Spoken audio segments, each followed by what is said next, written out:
Okay, so let's look at the important information on this. First of all, I want to know, are we trying to maximize something or minimize? We're maximizing profit. Okay? So I'm going to make what we call a z function, because this is linear programming. Okay? And I'm going to set up my profit function by, first of all, saying I'm going to make, for x, that's my large bookcase. And for y, that's my small bookcase. Okay? So how would I write that out in my profit function? X plus y, but specifically, what times x and what times y? 35 times the large, right? And 20 times the small. Okay? So that was listed right here. Okay? So that is something that we are trying to maximize on this linear programming. Okay? Next, we need to write down all of our constraints. How would you say like a minimum of 2 and a minimum of 4? Okay? So that's one of the constraints, right? So if I need to make at least 2 large ones, large bookcases, I'm going to do x is greater than or equal to 2, right? How would I write for the small? Not x. Y Greater than? equal to 4. So that's what takes care of those two. Okay? There's one other constraint. Yeah? Is there going to be like something specific we can study for tonight, for tomorrow, like, or is it just all randomized questions for each part of each day of the class? So we can only spend 32 hours a week total. Okay, so I'm going to put 32 here, and I can spend less time than that if I want, but that's the maximum amount of time I can spend. Okay, so, and how long does it take us to build this large bookcase? 4 hours, right? So 4x. And how long does it take to build a small one? 2x. Or 2y, sorry. Okay? So, we have our profit function and we have our constraints, these 3 on the bottom. We need to graph the constraints. Okay? So, I'm going to first graph the easy ones. This will be x is greater than 2. So, I'm going to go over to x is 2, and I'm going to actually draw a line here going straight up, and it's going to be a solid line. Why? Yep, because you have an equal sign underneath it. Okay? And I want to shade which side of that? The right. Okay? So I'm going to use yellow so because it's a lot easier to see or past it if I need to. All right, now I need to graph y equals 4. Yep. Yep, everything above that. So if I were to shade that, I could graph both sides as long as it's above the red, but I'm only going to shade the area that I already have the yellow, because we need to find the area that is both. We want to find the common area. Okay? Now the last one I want to graph is this one right here. The easiest way to do that is, first of all, I'm going to make a little dot to use that for covering, okay? So I'm going to cover my x's. All right? What would be my y value if I covered? So it's going to be, y would be 16. So I'm going to go to my y-axis, and I'm going to have to go a little bit above this one because this one doesn't go up far enough, and put a dot on the 16. Okay? So I'm actually graphing by intercepts here. Now if I move that cover over, what would be my x value? 8. Okay? So then I'm going to go over to the x-axis and draw a dot on the 8. Now, I'm going to draw a line between those two, and it's going to be a solid or dotted? Solid again. It's solid because we're using greater than or equal to. Okay? So there's my line. Now, what side am I going to shade that one on? On the left side. Yep, if you were to just test one of these points, you could see that. So I'm just going to shade inside the triangle. This blue region is our region of feasibility. Anything that's inside of here is possible with our constraints. Okay? So we need to find this point, and this point. We're looking for the corners. This particular graph is pretty easy to see the points. They go right through the grid, right? So on this one, it looks like it's at 212. This one right here is what? 6,4. And this one right here is 2,4. So we were lucky on this one. We could find the corners of the triangle really, really easily. But sometimes the corners aren't so perfectly right in the grid lines. Okay? If they're not in the grid lines, you actually need to solve for the missing point. Okay? And let's just do that just to talk about how we would do that. Okay? Yeah, so I'm going to do a little work down here on the bottom just to make some room, but you guys can do it on the back side of your sheets. But down here, I'm going to take this one first, y greater than 4. Okay?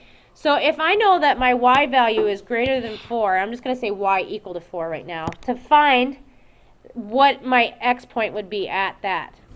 So y equal to 4. I'm going to use this equation to find it. So 4x plus 2 times 4 is equal, we're not worrying about inequalities at the moment, 32.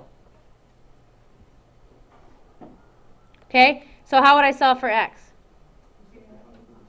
8, so this would be 8, and then I would need to subtract that 8 from both sides. So it would be 4x equals 24. So what would my x be? 6. So then that's what we got by looking at it, but sometimes you can't tell. So to find the other one, if I were to put in 2 for x and place it back into this one, I could find it by doing 4 times 2 plus 2y is less than or equal to 32. Oh, forgot, we're not worrying about inequalities. Okay, so 2y plus 8 equal to 32. And once again, we're at 2y equals 24. So what's my y going to be?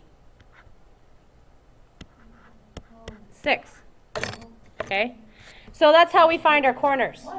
Oh, I'm sorry. I was looking at the other side and not concentrating. 12, yes, sorry. All right, so anyway, we have 3 points. We need to find which one gives us the best profit. How do I do that? Plug it into what? The z value. Yep.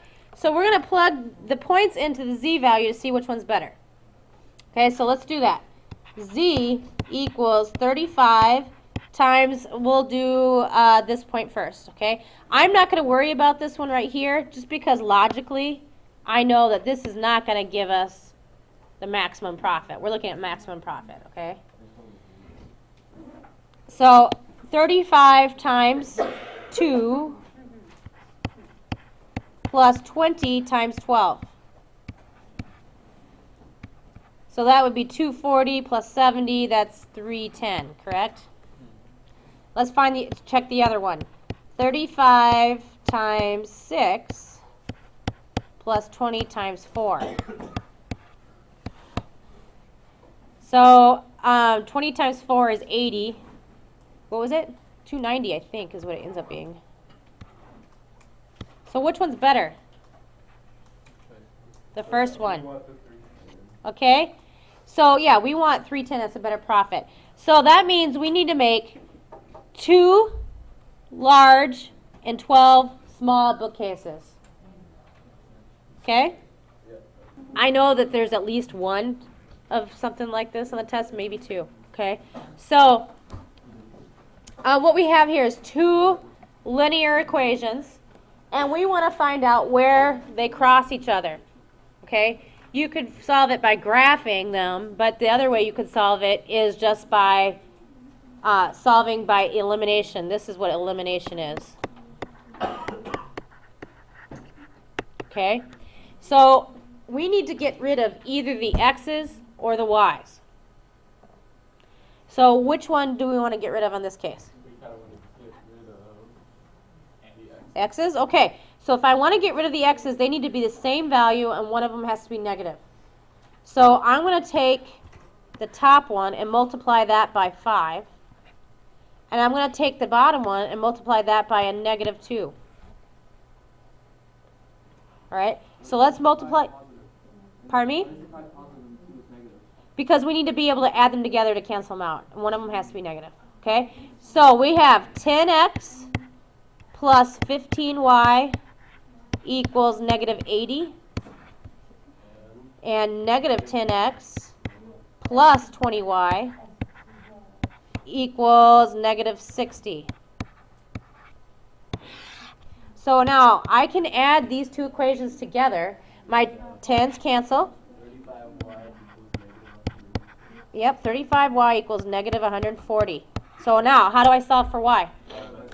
Divide by 35, so y is going to equal negative 4. Okay? Now we plug that back in. Plug it back in. So we're going to pick one of our originals. Okay? Four on the top one. Yep, so 2x plus 3 times negative 4 equals negative 16. So we have 2x minus 12 equals negative 16. So if I add 12 to both sides, I get 2x equals negative 4, and yes, x equals negative 2. Okay? If we have time. So, this one is easier solved by substitution because it's already solved for y. Okay? So, that being the case, I'm going to take everything that y is equal to, in this case 2x plus 7, and plug that back in for the y right here. Okay? So that will be 2x minus, and I'm going to put a parenthesis around it because there's this minus sign here that could really mess with things if we aren't careful. Okay, that minus sign means that 2x becomes negative and that 7 becomes negative. So I have 2x minus 2x. What does that mean? Cancels out. And then I have negative 7 equals negative 15. Uh-oh. That means no solution. I hate getting those because you always think you didn't. Yeah, it kind of makes you feel that way. Or what if I happen to have negative 15 equals negative 15? What would it be then? All real numbers. Good. Yeah, or you could write it like this. Yep. So I want to look at number 2 first. All right. You guys, can I just do this? Oh, there's an A here, there's an A there, so I can just go and cancel them out. Can I do that? Right. I can't do that. Okay, so one of the things you need to remember, if there's a plus or minus sign in the numerator or denominator, factor first, cancel second. So it's going to be like 4.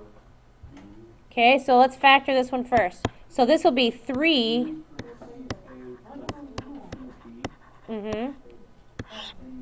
This one will be 4 times 2b plus a. I am.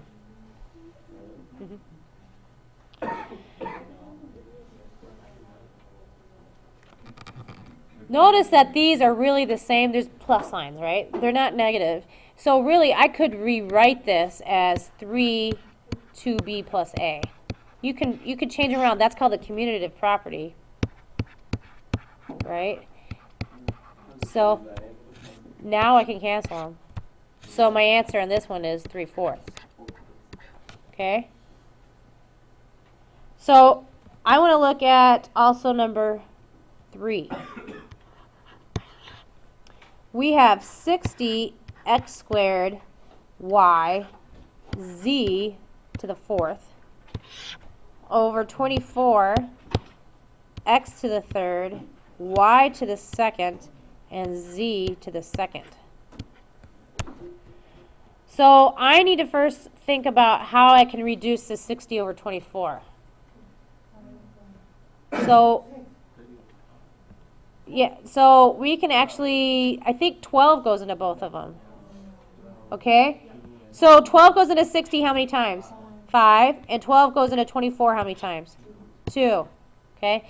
Now, look at my x's. Can I reduce those? Okay, so now I have 2 on the top, 1 on the bottom. I can cancel the ones on top altogether and change that to a 1 on the bottom. How about the y's? Cancel that. This becomes a 1. How about the z's? And what do I have left on top? A 2. All right? So now I have only a 5 and a z on top, so it'll be 5z to the second. And on the bottom I have a 2, an x, and a y. That's my answer. Okay? Yes, so that's the next one I want to do. Number 5. So number 5 says 5q plus 5t over t squared plus 4q. Oh, that's not a plus, it's a minus. That's important. Minus 4q squared times 2t minus 4q over t plus q. All right. So let's rewrite these in factored form. So how would I write this one in factored form? Okay. How about the bottom?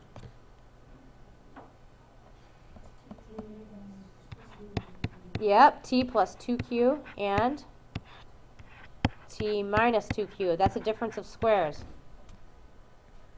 Your perfect squares there, okay? So times, and then is there anything I can factor out of this part? A 2. All right, and then t plus q. So, anything I can cross out now? We factored first, cross out second. T plus d, you must change to t plus t so you can cancel those two parts out. Yes, these are basically the same ones. I can cancel them out. And I think I heard somebody else say t minus q. So I'm left with a 5, a 2, and then this right here on the bottom. What is 5 times 2? 10. So 10 over t plus 2q. Okay? Okay, so this one is a division, rational expression one. And whenever you have a divide, what's the first thing you're going to do? You're going to flip the second term, reciprocal. Okay, so let's rewrite this. X squared plus 5x plus 6 all over 3x plus 12. Now it's going to, instead of saying divide, it's going to say multiply. X squared plus 4x over x plus 2. Right? So now we need to factor these. You can use the box method to factor it. Okay? But I already have factored this umpteen million times, so I'm going to just write it out. But you guys should know it should be x plus 2, x plus 3. Okay? How about the bottom one on this? What would I factor that to be?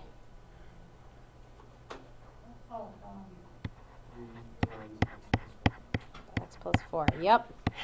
All right. And what could I factor out of the top right one? An x. So I'll have x times x plus 4. And this is already factored as far as it can go. So I can actually cancel an x plus 4.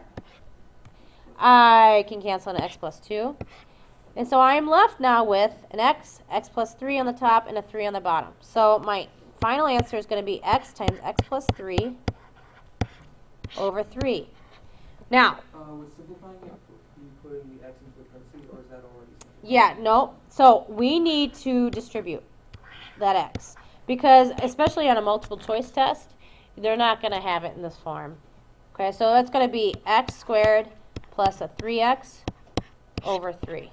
this would be the most correct answer in terms of, I mean, they actually mean the same exact thing, but. This one is a subtraction one. So whenever we see that subtract, first thing we're going to do, change the sign. So I'm going to change this to a plus and make that n a negative and that 2 a positive because it was negative to start with. Okay?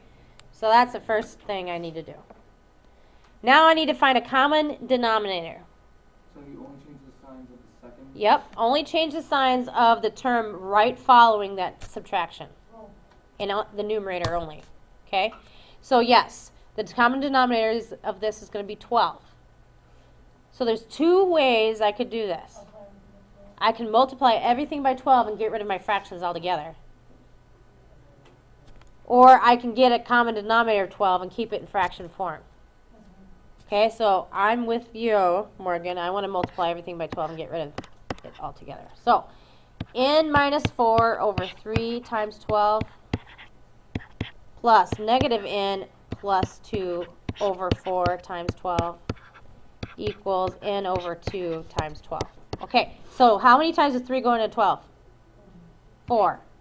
Okay, so that would now, I can multiply that through by distributing, right? So it's going to be 4n minus 16. Okay, now let's do the second term. How many times does 4 go into 12? 3. So I can distribute that. So it would be a negative 3n plus 6. Okay, and how many times does 2 go into 12? 6. So that's going to be a 6n. Okay, so I have 4n and a 3n. That makes a 1n.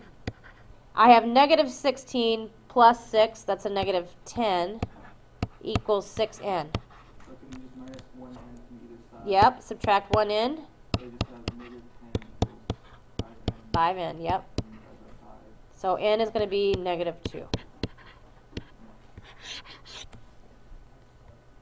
Okay, so remember 2 is the base here, right? And x is the exponent, obviously. So if I'm going to write this into log form, I'm going to have log base 2. The 2 stays a base. Okay? And my exponent is no longer going to be in the same side of the equation. It's going to go over here. So it's going to be x is over here. This part right here stays with the log. So it kind of switches places. The x and y will be on opposite sides of the equation than they were.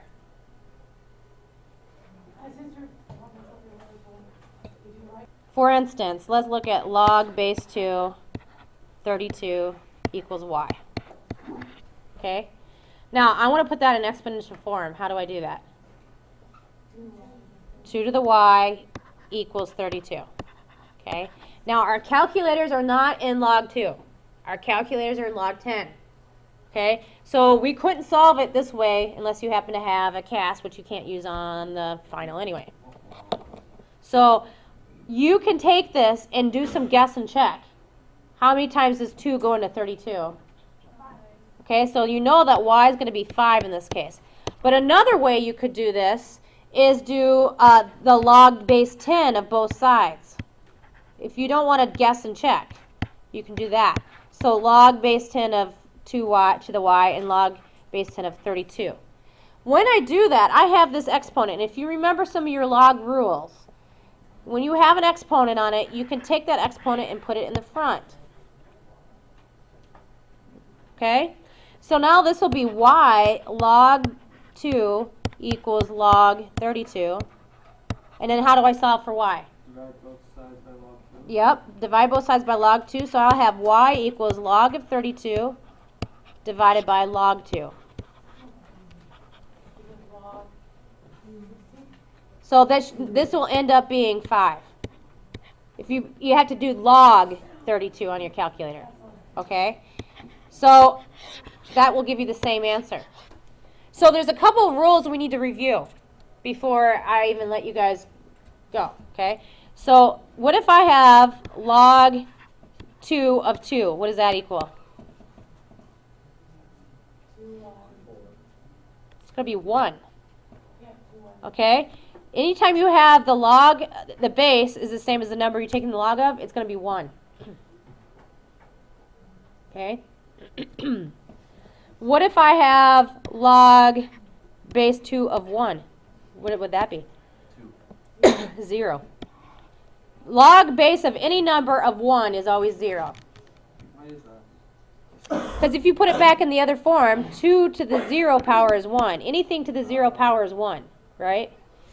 Okay, so those are some basic things you need to remember. Another thing you should know, if I have log of xy, what does that equal? Excuse me. That's going to be log of x plus log of y. What about log times another log? Log of x divided by log of y.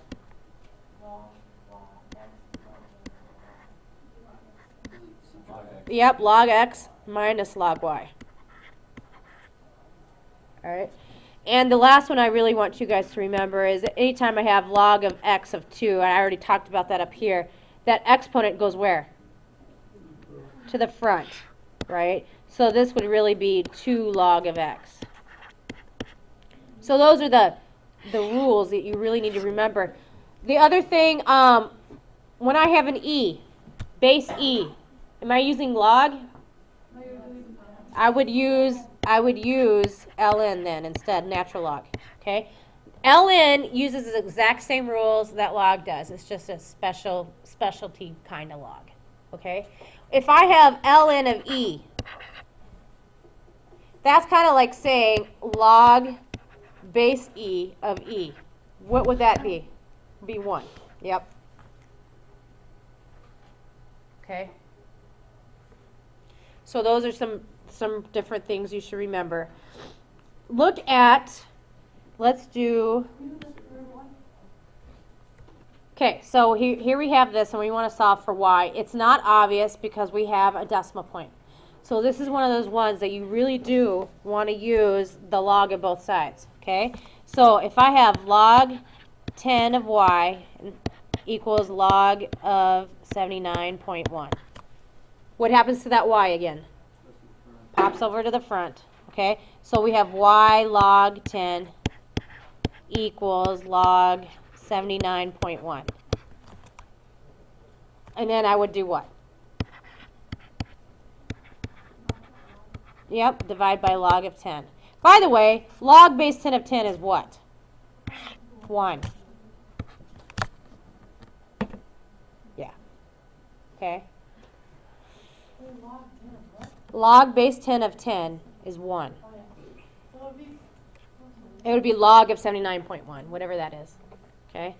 Another one that you could possibly look at would be log base 5 of 0.2 equals y. Now, this one is not in base 10. It's already got 0.2 in there. It's not easy to tell. So on this one, you would probably want to rewrite it in exponential form first. You know the base is 5. 5 to the power of y equals 0.2. Yep, 5 to the power of y is 0.2. Now, unless you happen to know your fractions pretty well, I know that 0.2 is the same as saying 1 over 5. So then y would be negative 1. But if you don't happen to know that, you could take the log of both sides like we've been doing and solve that way. Yes. So we have a question on ln, which is natural log of e to the third power equals y. Now, any log with a base or any log with something to an exponent, what do I do with that exponent? I can bring it to the front. So this would be 3 natural log of e equals y. Hey, Ms. Siebert, you just do... What is the natural log of e? 1. So it'd be 3 times 1, which is 3. Okay? So you could either rewrite it like this, where you know, because you know the base is e to the y equals e to the 3, and you know that, therefore, y is 3. You could do it either way.